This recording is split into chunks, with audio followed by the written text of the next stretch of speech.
नमस्कार व्यापारी मित्रों। आज एक गंभीर सवाल लाया हूँ और इस सवाल का सॉल्यूशन भी लाया हूँ। यदि आपको मालूम, हम सूरत में बिजनेस करते हैं पिछले सालों से, तो सूरत के अंदर गुमास्तादारा का लाइसेंस लगता था और गुमास्तादारा के नियम के हिसाब से हर एक दुकान के अंदर एक पाटिया लगा होता था जिसमें ब्लैक बोर्ड व्हाइट कलर से लिखा होता था, संस्था का नाम लिखा था, पेड़ी का प्रकार लिखा होता था, पेड़ी के मालिकों का नाम लिखा होता, जो गुमास्तादारा नंबर है वो लिखा होता था। ये सब लिखा होता था। ये गुमास्तादारा का जो नियम है, ये जाने के बाद में या जीएसटी आने के बाद में गुमास्तादारा आजकल कोई रखता नहीं और कोई ऐसा पार्टियां लगाता नहीं है। मैंने टेक्सटाइल मार्केट में खास करके ऐसे कोई पार्टियां मैंने देखे नहीं है, बहुत कम हो गया अभी यह सिर्फ नाम और जीएसटी नंबर है। सूरत के अंदर बहुत सारी संस्थाएं काम कर रही है, बहुत सारी एसोसिएशन काम कर रही है। किसी एसोसिएशन ने मुद्दा उठाया नहीं। एक या दो बार मैंने पुलिस कमिश्नर श्री को और एक या दो संस्थाओं ने पुलिस कमिश्नर श्री को यह आवेदन दिया था कि सूरत में जितने भी व्यापारी बंधु हैं, चाहे वो दुकानदार हो, चाहे वो ट्रेडर हो, चाहे वो फैक्ट्री ओनर हो, चाहे वो मिल मालिक हो, चाहे वो डाइंग हाउस छोटे माले वाले हो, चाहे वो एम्ब्रॉयडरी के कारखाने हो, जो भी हो, वो अपनी संस्था के बाहर या संस्था के अंदर की तरफ विजिबल हो, दिखे, ऐसा एक बोर्ड लगाए। बोर्ड में आपको लिखना क्या है? आपको आपकी संस्था का नाम लिखना है, आपको आपका जीएसटी नंबर लिखना है, जो जीएसटी के नियम के हिसाब से कंपलसरी है।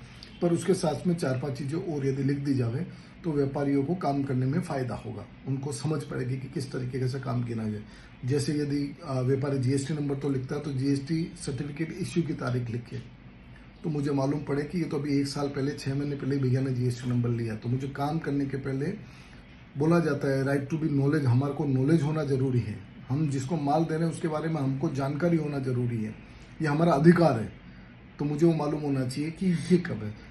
पेडी की एज, ये हो सकता है कि ये जीएसटी नंबर उसने अमेंडमेंट कराया तो वो कब से है पेडी, उसकी एज होनी ज़रूरी है कि मैं 10 साल से काम कर रहा हूँ, मैं 15 साल से काम कर रहा हूँ, मैं 8 साल से काम कर रहा हूँ, वो होना ज़रूरी है।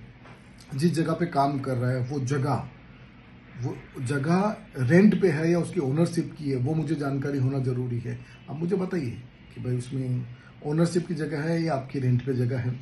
इसी जगह पे पिछले कितने साल से हो। कई बार होता है एक मार्केट से उठ के दूसरे मार्केट से तीसरे मार्केट, शायद रेंट के कंडीशन के कारण, शायद निजी कारणों के कारण उसको बार बार चेंज करना पड़े। हमें आपत्ति नहीं है, लेकिन हमें मालूम होना चाहिए एक पर्टिकुलर जगह पे, यदि स्वदेशी मार्केट है तो स्वदेशी, टेक्सटाइल मार्केट है तो टेक्सटाइल मार्केट, भाटेना है तो भाटेना, सचिन है तो सचिन, वो जगह पे, एक ही जगह पे, पर्टिकुलर जगह पे पिछले कितने साल से वो काम कर रहा है और वो जगह उसकी मालिकी की है या नहीं है। यदि उसके मालिकी की जगह ना हो, कई बार ऐसा होता है कि वाइफ के नाम पे, भाई के नाम पे, चाचा के नाम पे, तो लिखो, हमें कोई तकलीफ नहीं है, लेकिन वो लिखो कि वो जगह उसकी खुद की है या रेंट पे है। इसके बाद में यदि मुझे जानना हो उसके बारे के अंदर, बराबर ना, कुछ लोग मेरी बात से एग्री नहीं करेंगे, पर वो कौन से विस्तार में रहता है और उसका मूल गांव कौन सा है, मूल कहाँ का है, वो मुझे जानकारी होनी चाहिए। यदि वो बोर्ड ही लगा दी जाए तो कोई भी व्यापारी शर्म शोम रखे बिना पढ़ सकता है। नहीं तो पूछने में हिंच होती है, जानने में हिंच होती है। हम दूसरे बाहर के लोगों से पूछते हैं जो ऑथेंटिक इन्फॉर्मेशन नहीं होती है। तो इतनी इन्फॉर्मेशन का यदि बोर्ड लग जाए तो मुझे काम करने में, व्यापारी को काम करने में आसानी रहेगी और हम जान पाएंगे कि हम किसको माल दे रहे हैं।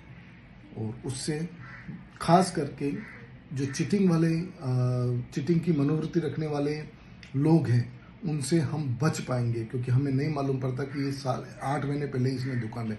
हम तो दुकान के अंदर जाते हैं, लाखों करोड़ों का माल पड़ा है और उसका रहन सहन, उसका काम करने का तरीका देख के हम एकदम इम्प्रेस हो जाते हैं और उसको माल देने लगते हैं कि इसका बड़ा काम है।